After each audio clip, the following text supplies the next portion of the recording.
June 8th, UFC's going to Kentucky. A little Louisville action. Cody Yeah, Stamann hopping on the card. Cody, my man, how you doing? I'm good, brother. How are you? I'm great, dude. Thank you for taking the time. Appreciate you. So yeah, man, let's start there. Kentucky. How'd that come to be? It seems random, but I have a feeling those fans are going to be wild. Super random. Yeah, I think the fans are going to be pumped, and that's like 5 hours from where I grew up. So it's like the first time I've fought anywhere relatively close to home. So I think I'm going to have a pretty good crowd of people coming from Michigan to hit Louisville. That's only 5 hours from Kentucky. Yeah, yeah, I couldn't believe it. It's strange. Louisville's not Wow. that far away. I've never been either, but I got a feeling me and the people from Kentucky are going to be good friends.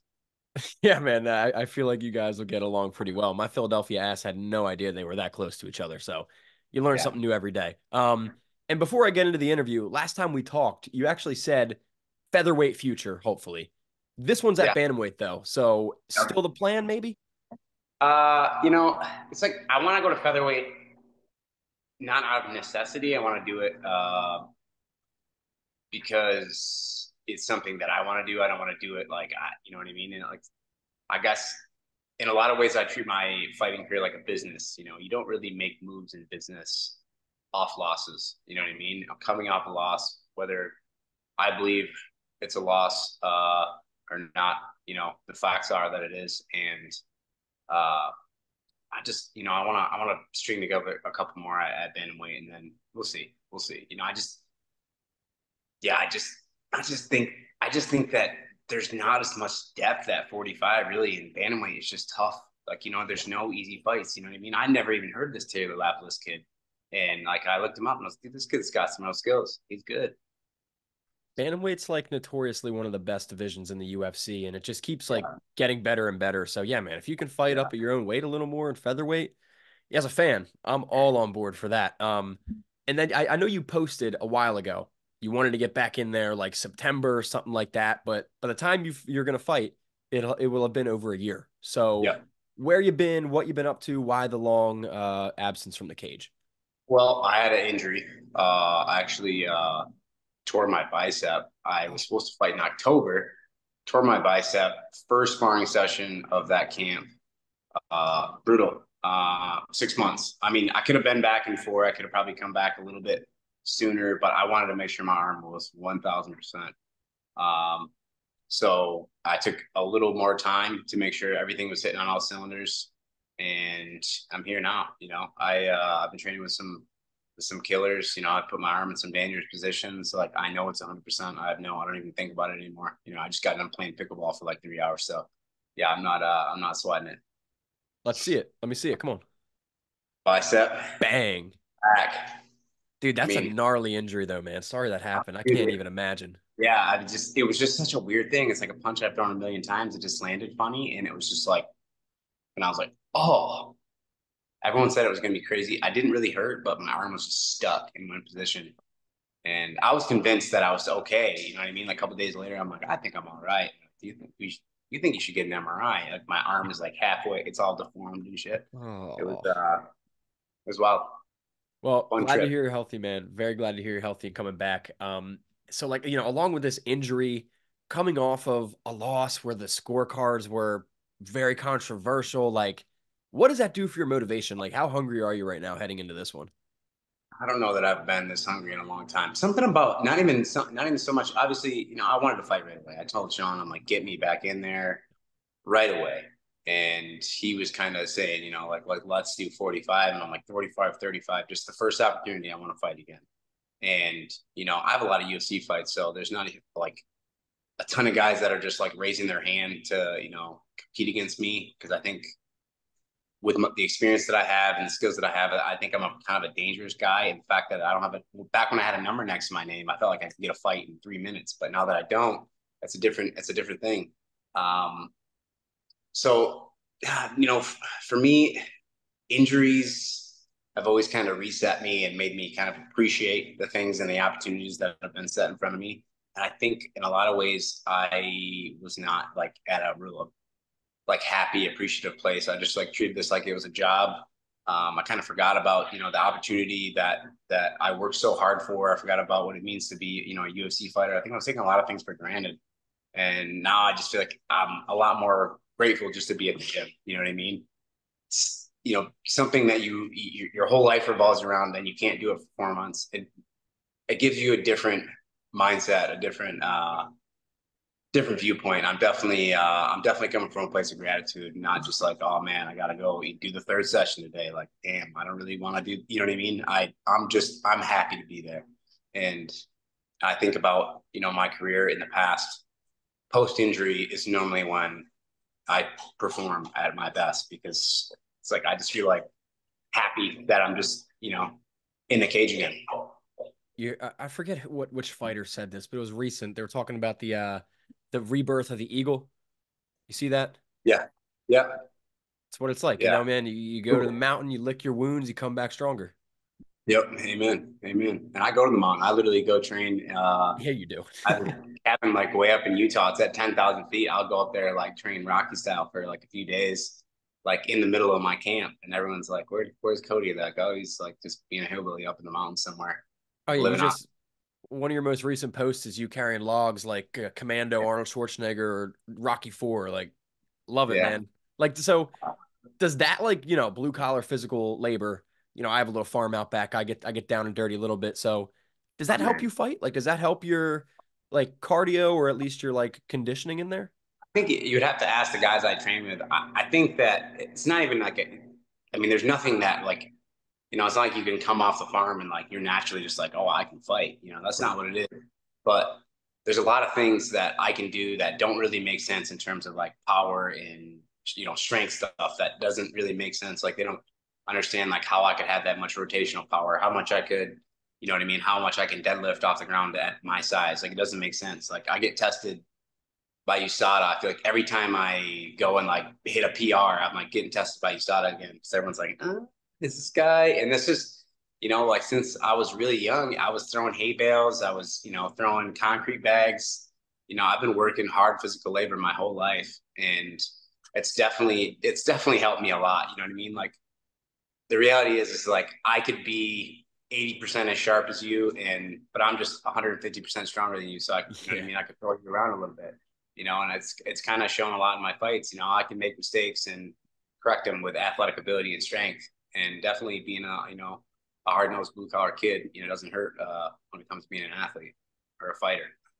Growing up wrestling, my high school was, a little suburban, Yep. urban mix kind of thing. But one of our rivals was straight rural farm boys, man. And let me tell you, we had a thing. It was like, yo, those corn boys, they can wrestle. So That was I that was my yeah, being against the farm boys, yeah, I can say I think it certainly helps the conditioning at least, just being having that extra physicality about it. absolutely. And I mean, you just mentioned USADA, man. They're out of the picture. We Oh, bulking that's up and right. stuff Yeah, like they're not that. exotic anymore. Some other guy watching me take a piss. I forget. So It's they're a but they're still like testing regularly and everything now. Oh yeah, they actually test quite a bit. It's literally almost the exact same ordeal. You know what I mean? Like we just sign into kind of it's just a website. Let them know where you're at. Um, Guys randomly show up, meet you at the gym, at your house, wherever. It was pretty smooth. I was kind of like iffy about it at first, but it's been you know what I mean. And like it's doesn't feel different than USADA. Interesting. Obviously it's not really that cool to have like another man watch you go to the bathroom, right? But it's part of the gig. I'd rather that than have all these guys ripping roids uh, the way I think a lot of them do that don't live in the United States. Oh, totally, man. Different conversation. Yeah, different conversation another day. Now like do they come like I don't know, you hear fighters be like, yeah, dude, they're knocking at my door like 4 in the morning. We just saw that thing with John Jones blow up. So like do they ever come at crazy hours for you? Has it been like pretty mutual between you two? 6 a.m. is I actually did like a whole interview about this USADA guy that came at 6 a.m. It was either on my birthday or the day after my birthday. So messed And up.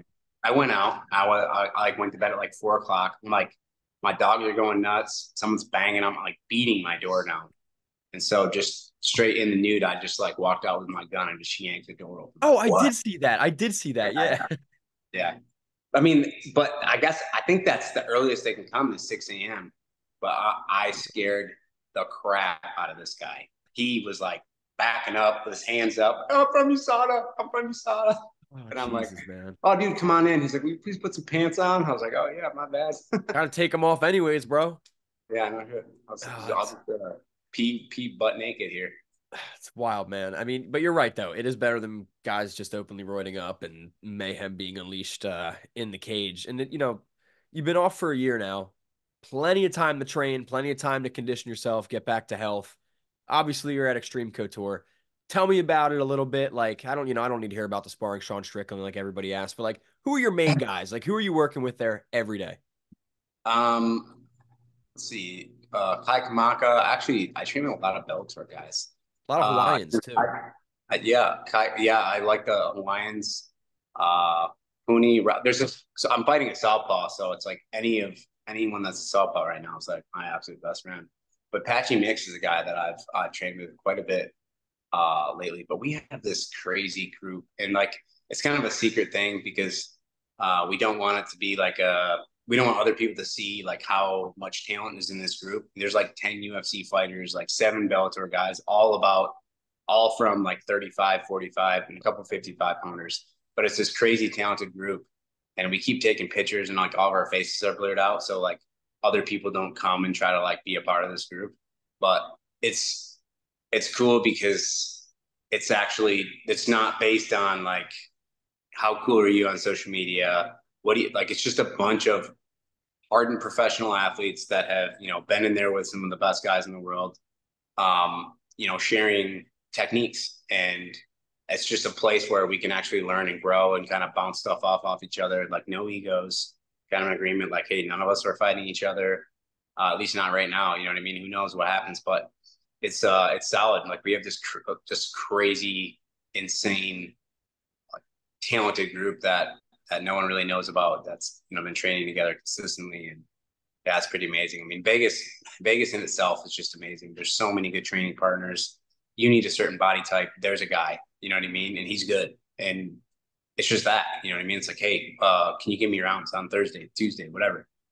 It's wild. And if you're really putting the work in, you're not trying to, go with guys that, you can beat up and you're actually like challenging yourself every day. It's really hard to not get better out here. It really is. I found that like I would kind of avoid those hard rounds. Like, man, I need to stay healthy. I need to do this. I need to do that. And I'm at the point in my career, I'm like, I don't care. I'm just going to scrap with the best guys every single day. And if I can't make this happen on fight night, like I'm done. I'm done. You know what I mean? But based on my performances in the gym, I think I'm the best athlete I've ever been. And I've said that before, but I truly mean it. I think I could go back and a year ago, I think I could knock myself out. Who's coming with you to be in the corner this time? I have Eric Nixick, Eddie Bracco, my striking coach who I've had forever, and then my buddy Chad Decker, who is another Michigan boy who trains out here in Love it. Yeah, I know those guys. Good. That's a good squad right there, man. Great squad. And obviously taking on Taylor Lapilus. I saw in another interview you said he's not lasting 3 rounds. Tell me about the stylistic matchup. Like, what do you see? What flaws do you see? Or what strengths do you see of yours that you're going to expose? I think he's really really challenging. You know what I mean? He's really really challenging. This kid's got me thinking a lot about different techniques, and he's 5'6". He's got a 73-inch reach. It's crazy. I've never you know what I mean. He's one of the I fought guys with crazy long arms like that, but never the same height as me. You know what I mean? Yeah. It's a strange thing. And he's a southpaw, and he's just like kickboxer. I like the way he fights. I like his skills, but I just think that physically, mentally, with the experience that I have, I've gone to the depths in this sport. You know what I mean? I've had the huge ups, the huge downs. I've gone on skids. I've done it all in the UFC. I fought the best guys in the world. Uh, there's nobody at this point that really like shakes my confidence in my ability. I don't. At this point, and I feel like I'm in a position, in my career where I have absolutely, I I have, like what, 2 years left, maybe, if I can stay healthy. I'm 34. Maybe I fight till I'm 36. It's like I'm going out on my shield every fight.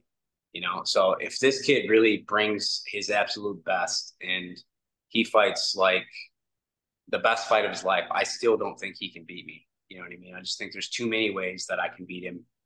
And that's not taking anything away from his skills. I think he's super, super, super talented, but this is not a good matchup for him. I can wrestle better than anybody's ever wrestled, and I know I hit harder than anybody's ever fought. So, um, yeah, we'll test his chin and we'll test his grappling and see how it shakes out. I mean, my bet is it doesn't shake out well for this kid, but who knows? See what he's got.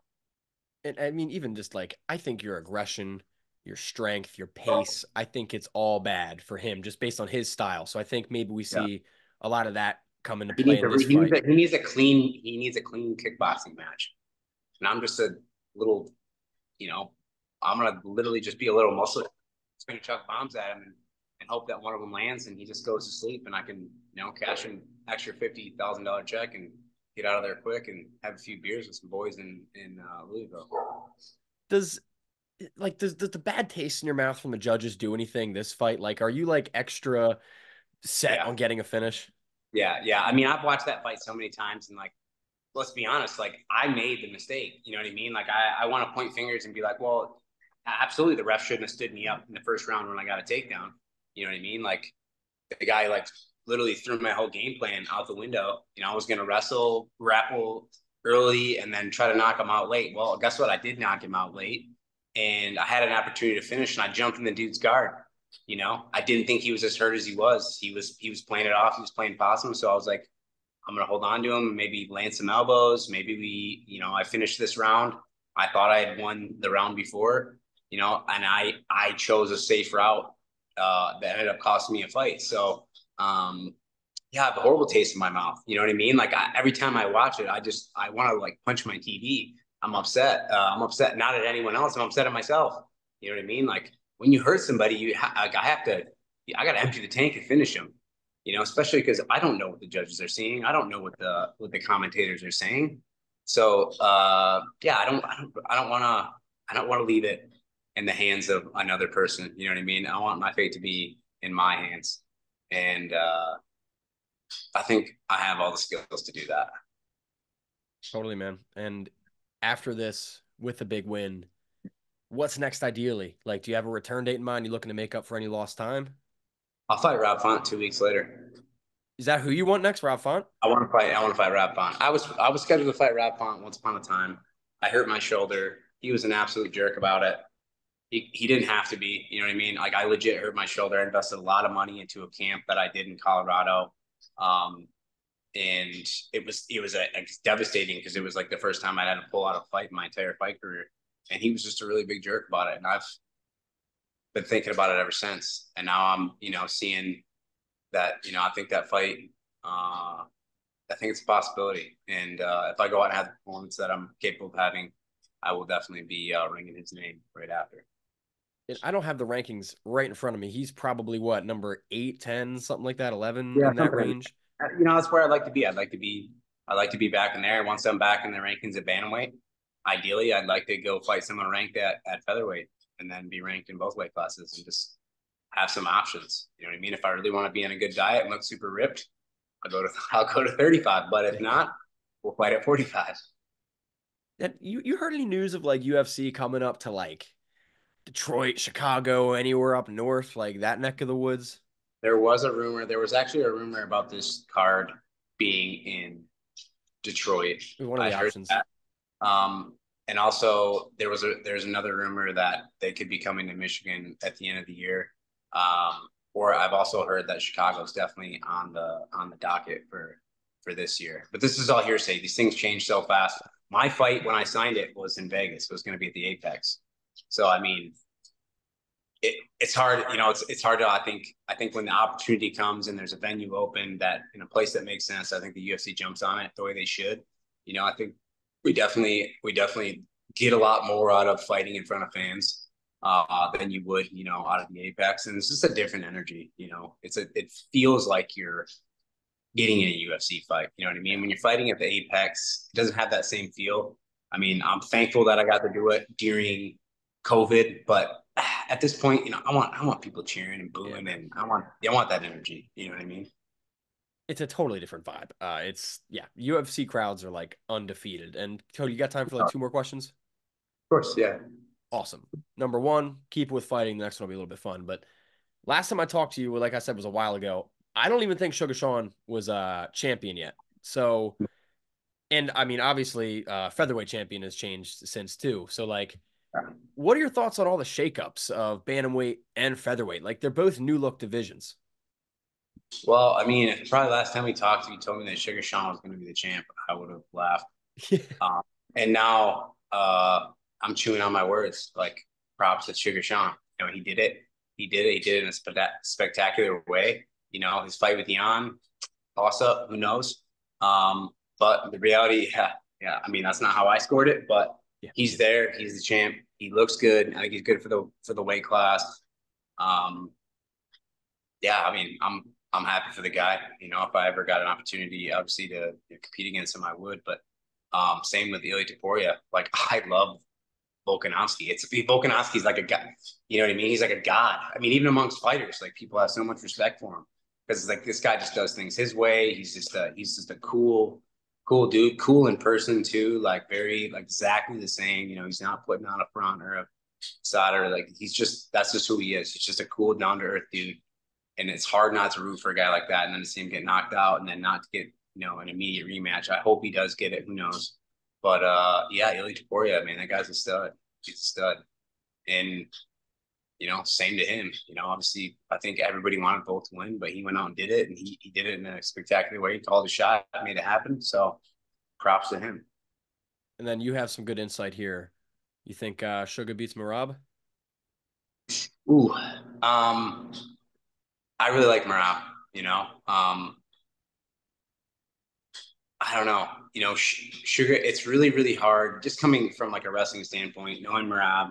Um, you know, Marab's a pretty linear guy. When I fought him, he kind of skirted around kind of the outside of the cage because, you know, we're both wrestlers and I think he knew he was going to be the better wrestler on the cage than I was. Super smart, very good game plan, Marab. Um, the thing about him is, you know, the guy's going to show up to fight. You know what I mean? I think he's definitely going to get hold of Sean O'Malley. He's going to get takedowns. You know what he's going to be able to do with those. I think this is going to come down to just a war of attrition. Can Sean land that big shot? Who knows? Is Marab going to go down? I don't think so. Like I've seen him get absolutely walloped. I've walloped him and just watched him shake his head or you know, kind of like shake the cobwebs out. And I'm just like, wow, this guy's tough. The machine. He's a hard dude to beat. He's a hard dude to beat. But if there's somebody that could do it at that weight class with the footwork, um, it's probably Sean. It's probably Sean. It's a tough fight. It's a tough fight. But I will 100%. I will literally put one of those hats on, and I will be in Marab's corner for that fight. Even though, you know, I have nothing but respect for Sugar. I'm a big Marab fan. Super cool dude. Yeah, man. I mean, hopefully that one gets booked soon because that's the fight we all Yeah. want. And then, Cody, before I get you out of here, got one more for you. From one hunter fisher to another. Any fun plans this summer in the art of hunting? I'm actually gonna go. Screw the summer. I'm going trout fishing this weekend in Utah. Opening Uh, day here last week. yeah. I'm gonna get after it. Try to just chill Saturday. Just literally spend the whole day just wandering around the river, hopefully catch some fish. But I mean, this summer, who knows? I might go shoot some like high fence axis deer this summer in Texas. So that I'm just something to do to fill the freezer. Go out and shoot for doe. I got a buddy. He's got a place. Said the axis deer are just overrunning every other animal on his property. So yeah, I might go fill the freezer down there. That'd be fun. And Yummy. those things are they are unreal, unreal. It's some of the best game meat I've ever had in my life. Oh, we got the venison in the freezer downstairs. It lasts us a while. It's the Yeah. best. So, Cody, man, again, thank you for your time. But before I get you out of here, anything for your fans? If so, the mic is yours. June 8th, second round knockout, $50,000 bonus. I'm calling the shot right now. I really do think it's going to happen. I think it's going to be a tough one. You know, I would really like to go out there in the first exchange. I'd like him to fall down, but I think he's tougher than that. I think it's going to take me some chipping away to get him out of there, but I think I can do it the second round. And I will not jump in his guard. I will empty the tank. I don't care if I come out in the third round and I have nothing left. I will empty the tank to finish. Well, ladies and gentlemen, the outro was just done by the man himself. You heard it here, second round knockout. Cody Stamann, thank you so much, brother, and kick some ass, all right? I will. Thank you.